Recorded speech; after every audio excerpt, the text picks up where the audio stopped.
sila guys yung naglalako ng isda. Dahil si tatay galing sa laot.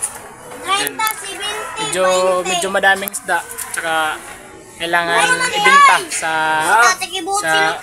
karsada sa may bahayan. Kasi kung dito lang mag-stay, wala namang masyadong pupunta dito kasi malayong iba.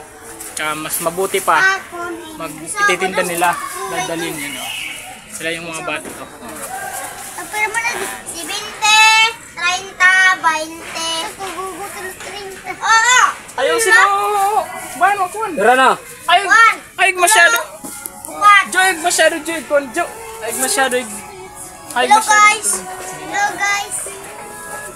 Hey, wait! Tagpera man tayo pagsudo ito, tagpera. 20, 70. Pagsisinggit na Isda! Sabot ka. Sige ha. Taltaga. Sige, pagsudo na kami isda. Apapabaya kay nasa... Ito na! Napabidyo kaliwat! Ibibidyo yun, kibis ka magsudo eh. So yan guys, sila po yung naglalako ng isda.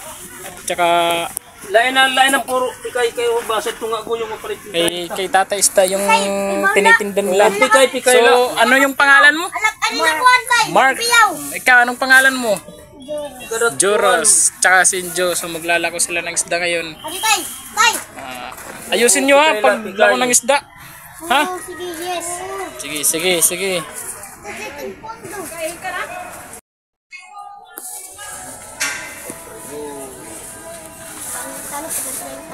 Damo na ano gusto no? Magbigay na lang, isa ka ira. Ay, magsubo. 150. Wan ini ya. 400. Yo. 420 ini ya. Ini dos dish. Oh, 460 to. Sige, biyahe. Atubang, atras. Ala, diri na nagkakaras ya. Pagsatin mo, Mike. Kung saan nga lang, Mike. Kung saan, wala rin nga di, Mike. Ay, daran na lang yung sadyaw. Ano nila? Didi.